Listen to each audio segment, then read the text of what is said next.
Masal khair and welcome back to the Faraj podcast.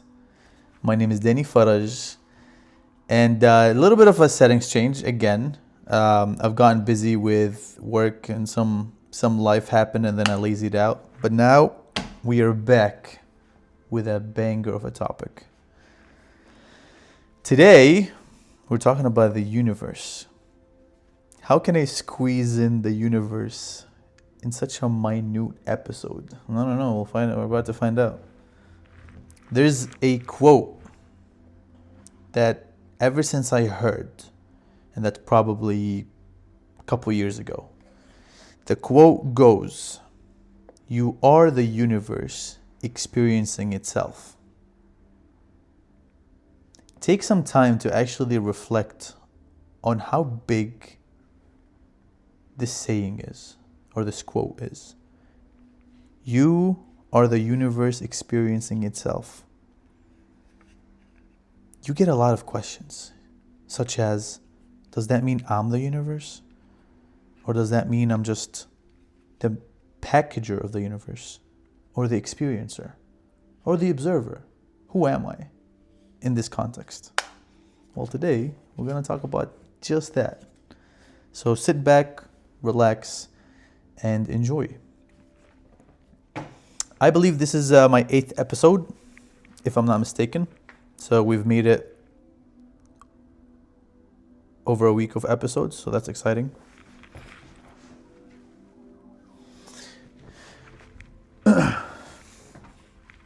Now, there are many ways you could go about this quote and dissecting it, but I'm going to give my own examples and then give you of, I guess, life experiences that you can encounter that helps you understand this concept of you are the experiencer of the universe.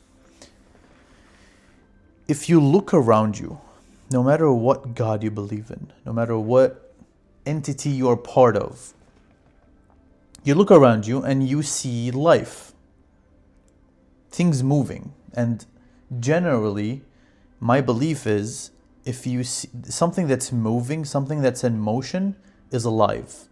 And something that's stagnant, something that's solid is dead. Think of it as the asphalt of the roads. It's dead. But then trees, they sway with the wind and they move because it's alive. Same thing with us. Same thing with us, or same thing with any animal that dies. If an animal has a soul, it has a life, it's moving, it's very mellow, it's very fluid. Once it dies, it hardens. So same concept with life. Reason why I'm bringing this up is because everything around us is not experienced out of it all, it's experienced by the observer. Because life exists, whether you are here or you're not, or whether someone else is here or is not. Life is existing. That's what we know, that's what we've always knew. Now, if there's a hereafter topic, that's a different conversation. But from what we know, from our senses, from our conscious, from our surroundings, our teachings of this life, or from this life, we know that existence is based on the observer. Think of, and I'll give you an example. Say you are having a good day. Something good happened. Someone gave you a nice compliment about your looks or about the new shoes that you got. Whatever the case may be. New haircut. What tends to happen is you'll start having an upward spiral. You'll start noticing more good out of the day. You start getting more things going your way. You feel like you get into this fortune of good, or this wave of fortune in a way, where if you encounter one good thing and then another good thing happened, your mind goes, well, now I got 2 good things. I bet that's the continuation of the day or of the week. So you start experiencing good things for for the whole day. That's beautiful, but that also applies to the opposite. If you have one bad thing, let's say you had a road rage when you're driving, better believe if you don't choose to put a stop on it, you're going to have a spiraling downward. You're going to start having a bad continuation of the day.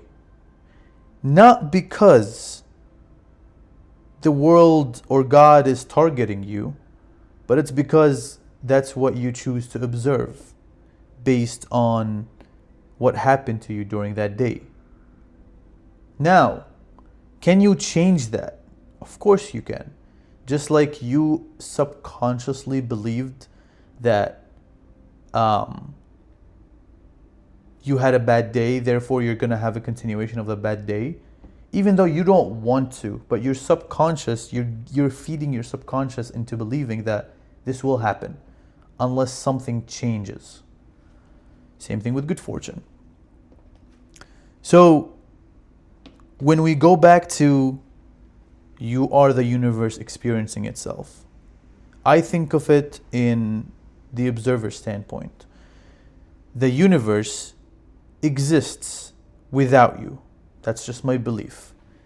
But without your existence, your experience would have never existed. Your conscious that's processing everything that you see, that consciousness, that part would have never existed if you hadn't existed. That's where the quote, "You are the universe experiencing itself," comes from. At least that's what I believe it comes from. You can let me know in the comments what you guys think. And I believe that's the question of the day. What do you think this sentence means?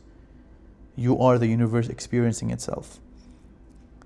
Because to say, that's just my point of view, but to say that you are the entirety of the universe is very selfish thinking. You're not putting into account the many other things that this life contains. But if I think of it from a standpoint of, I am not insignificant, but I'm not everything. I am significant enough to have a conscious, to have an experience. And without my experience wouldn't have existed. So this version of Danny wouldn't have existed. The way I laid out my apartment, the way I set up this camera, the way I think, what I say, all these things wouldn't have existed. You watching the video, you wouldn't even have known what I am if I hadn't existed. No one else can replace that. There's no one that can replicate the amount of decisions every single day that you can, or I can, or anyone else can. Therefore, we are unique in a sense. We are experiencing an experience that nobody else ever will. That's what's beautiful about it. Now, to go a step further, which is a part I don't fully agree with, but this stems back from, or stems out of the egg theory. I don't know if you guys have heard of the egg theory, but essentially the egg theory states, and I will paraphrase, it states that we are all of the same being, we're just different experiences experiencing this world. So we're all the same person, the old lady down the street, the young guy in your work, your mom, your dad, your friends, they're all the same person, they're just different experiences of that same person or that same conscious. There's some appealing points to the egg theory, although I don't believe we are the same, but I do believe we are stemming from the same consciousness. And that's where also it's another point of being, that you relate to a lot of people on so many things, right? There are a lot of things that are unique to you, but I wouldn't say there are very many compared to what everyone experiences as a whole. Like, say I'm a 26-year-old male who've lived in multiple different countries, who speaks multiple languages, who lived in these specific places. If you were to take another soul and put them through the same settings as me, we would be very, very similar. And that's simply because of nurture and nature, like cause and effect of things. If I consider myself very understanding, not because I'm wow, but because I've been through a diverse of communities, so I understand different people, different ways. Everyone has their own truth everyone has their own version of the truth. So, same thing with anything. Same thing with if I play soccer all my young years, I'm gonna have a lot of common grounds with other soccer players, so far and so on. The reason why I'm touching on this, a lot of people, and I've been seeing this more often, think that the world of philosophy, or the world of just asking rhetorical questions or theoretical questions and just expanding through discussions with friends about it, is a waste of time. Not only I don't believe so, I believe it is one of the best ways to reach your potentials fastest way possible. That if you obviously couple it with constant action.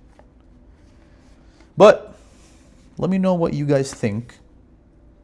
Let me know, other than that question, let me know what's your favorite quote for this month at least. I usually have this habit of giving myself a favorite quote of the week. Sometimes I do it per day, but that's a little bit too much. But every week I have a theme for my week. Meaning, what has this week taught me, done for me, or I did to this week? Did I learn something new that I didn't know a week before? Did I help someone that I never thought I'd ever meet? Did I encounter something I've never expected? And I would base that experience on a quote. I would either create the quote myself or just choose from the abundance of quotes that, live out there. So let me know what your quote of the week is. That would be the second question. Giving you guys 2 questions of the episode today. Very privileged. Anyways, let me know if you have any questions. With that being said, thank you and see you in the next episode.